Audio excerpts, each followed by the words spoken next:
Hello, hello, Bronze Sword Gamer, back again. Last time we finished our British village, set of course in the Bronze Age. We covered the style of building, the basics of the way of life, and now it's time to move on to the next thing. And that, of course, creates the obvious question of where do we go with this series? Well, I've been thinking about it, and I've decided.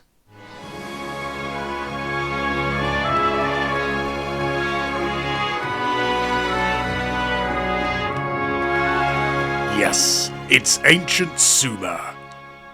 It has a fascinating history, with many interesting places, such as Uruk, Eridu, and Lhasa, and we're going to be building a small slice of what it would have been like. It's going to be fantastic. But first, if we're going back to ancient Sumer, I'm going to need a change of clothes. I've based my design on this fellow here. I hope you guys like it.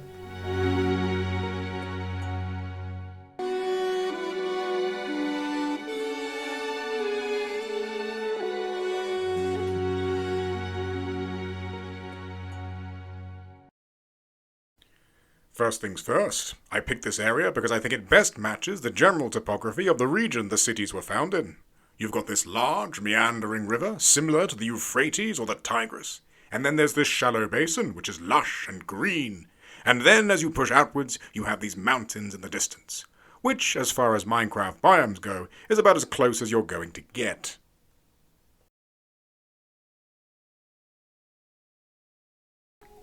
So to start with, we're going to have to get going with some agriculture. Amazingly, 90% of the calories we consume are from foods that were discovered and developed in this initial transition from hunter-gathering to agriculture. Most of the cereals we eat, such as barley, wheat, rye, and oats, were first cultivated in ancient Sumer, and livestock also played a crucial role both as beasts of burden and food.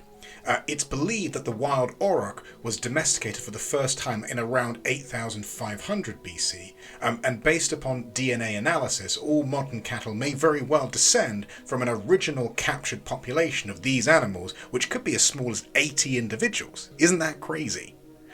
So, anyway, let's get going with the farm. Now, there are two basic kinds of agriculture on display here. One being dry agriculture and the other being irrigation agriculture. The former relies on rain and the latter on man-made infrastructure.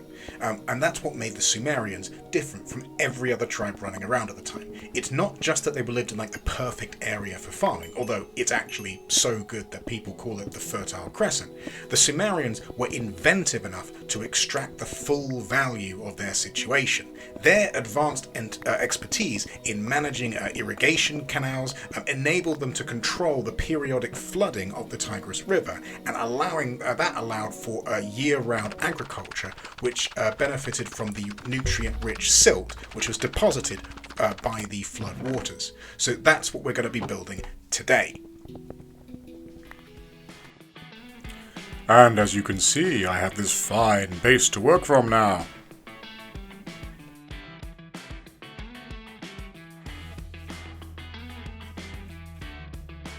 So, first thing we need to do is build ourselves some canals, so we can have some irrigation and water can flow.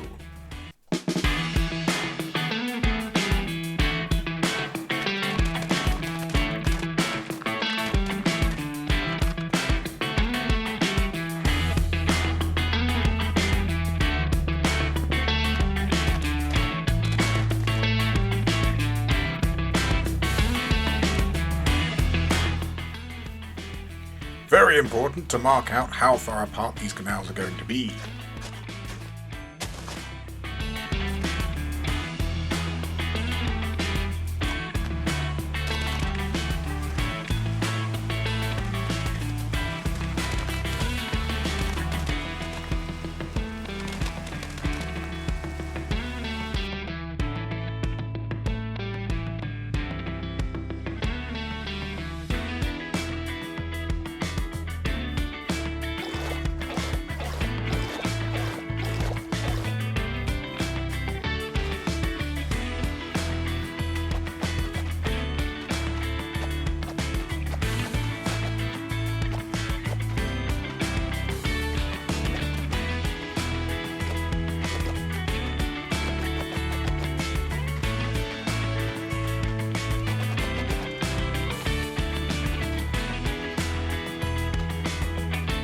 But what is a farm without anything in the ground? We must get seeds and we must plant them.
Yeah, so throughout the building process, you'll find that you'll have a lot of trial and error. This is an example of where I tried one version of irrigation canals and decided I actually didn't really like them, so I've decided to fill them in and try something a bit more square and geometric.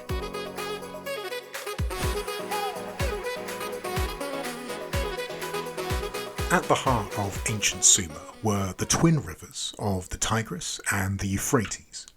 These rivers collected water in the mountainous northern regions, which flowed into highland tributaries, then met small rivers, which in turn merged into these two hydrological colossi.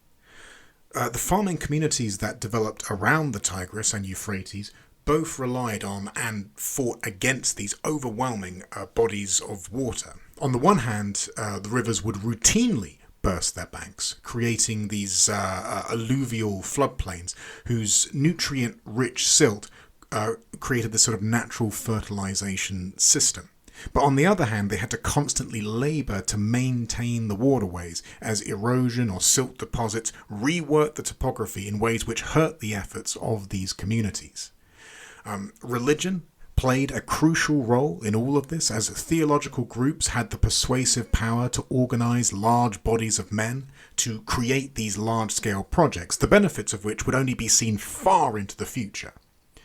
As is often the case, circumstance imprints itself onto belief systems. As these rivers had the power to dominate the lives of the Sumerians, so they imagined their gods in the same light.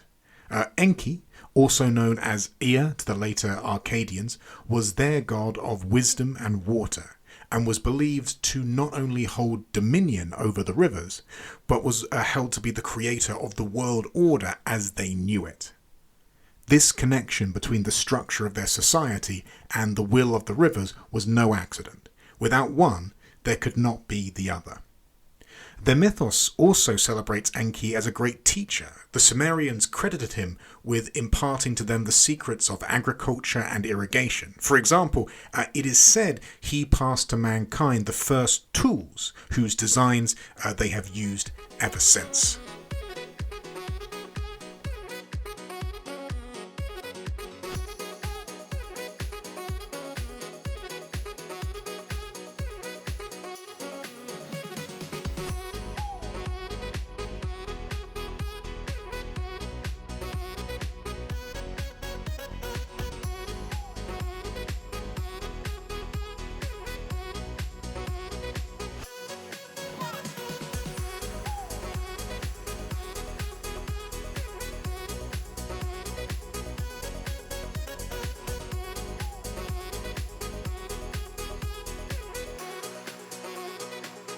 We have primary sources which tell us something of day-to-day life. Although one would expect subsistence farming to be the rule, good harvests meant surplus food could be traded and sold for other things. One example has, quote, a 3-year-old donkey could be had for 32.5 bushels of barley, and 100 bricks were worth about 1 bushel, end quote. Some of the clay tablets we have cover agricultural techniques and timetables. One of them, known as Instructions to a Farmer, explains the requirements and best practice for producing cereal crops. It covers what you need to do before the start of the planting season, this being in the run-up to the annual flood period, through to planting, growing, weeding, harvesting, and winnowing of the crop. For those of you who don't know, winnowing means separating the actual wheat seeds, i.e. the part that you want, from the chaff, which are the husks that cover the wheat as it develops. The sources also speak of a lot of cultural practices which were common at the time. For example, the start of the sowing season would be ceremonially opened by the king, who would ritually perform some ploughing and sowing, and then this would be followed by sacrifices to the gods and prayers for a bountiful harvest. To protect the seed from birds, the Sumerians would plough, plant, and then plough a second time to cover the seed. The text also gives advice on when to release the water, suggesting a minimum of 3 to 4 waterings as the barley is beginning to sprout. Work on these farms, obviously, would lack any of the mechanization we see today, with every aspect being incredibly labor-intensive. For example, regarding the harvesting stage, the instructions note that every day each man is expected to complete 7/8, or 87.5%, of an acre. In metric, that's 3,541 meters squared, or about half a football/soccer field.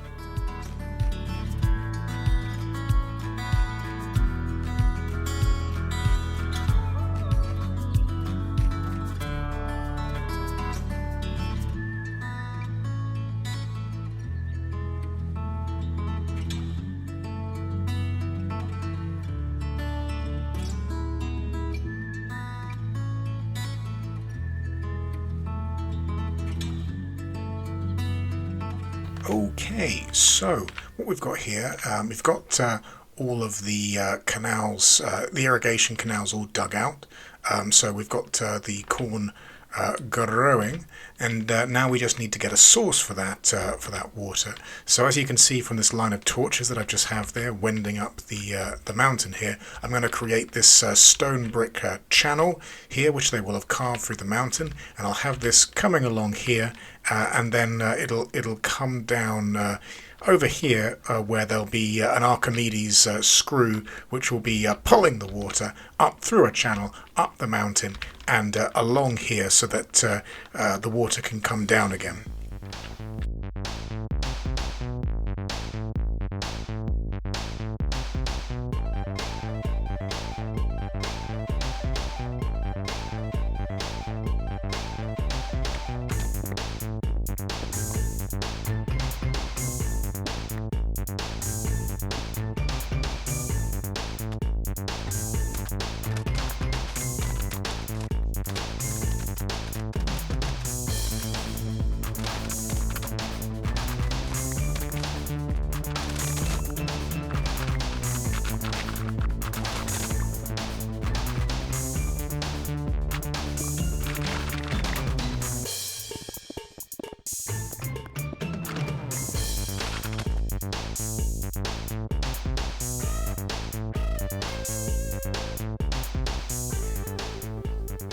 So initially, when I thought about the how the water was going to go up the hill, I'd thought about it as being an Archimedes screw. I'd read, repeatedly about the use of them, and I'd sort of just set to designing this massive screw because, of course, I thought, well, Minecraft, each block is a meter on a side, so it'll have to be bigger than it would have been, and it'll just sort of be representational. So I built this massive Archimedes screw, and then I had it powered by these cog gears, as you can see, and there's a treadmill for livestock to power it.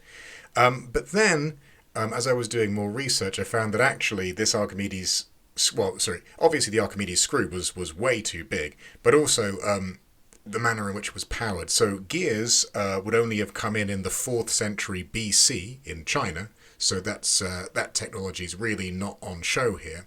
And also this sort of thing, well, mostly they would not have been pulling water up this high. In the situations where they would have used something called a noria, which is a hydropowered kind of scoop wheel. So it's sort of, imagine a water wheel, but with lots and lots of pots all going in the same direction. And as it scoops through the water, it'll turn, and then it gets to the top of the wheel, and the pots will spill over into a trough, which will collect the water. Or there's this thing called the shadulf, or shadoof, which is basically a crane. So it's sort of, imagine some legs, and then sort of a neck, and on one end there's a weight to counterbalance it. On the other end there's a rope with a bucket, and you dip it in the water and pull it up, and then splash it down as needed. So those would be the two major options. However, in the main, the farmers would choose locations and sort of design their fields to minimize any kind of vertical transport of water. So they'd have the fields sort of sloping gently downwards from the water source. But they do actually use things like the Archimedes screws for getting water up to platforms or ziggurats and stuff like that, especially for temples and that sort of thing where it would be needed. In fact, actually, a lot of this technology would have been used to water the Hanging Gardens of Babylon, which is fascinating. Oh my god, it's finally done! Look at it all! So, as you can see, we've got our farming in, the irrigation canals, which are all leading outwards into the river. And as you can see here, they're all neatly, very geometric. We've got this nice little artery way here, which is feeding into all of the lesser canals.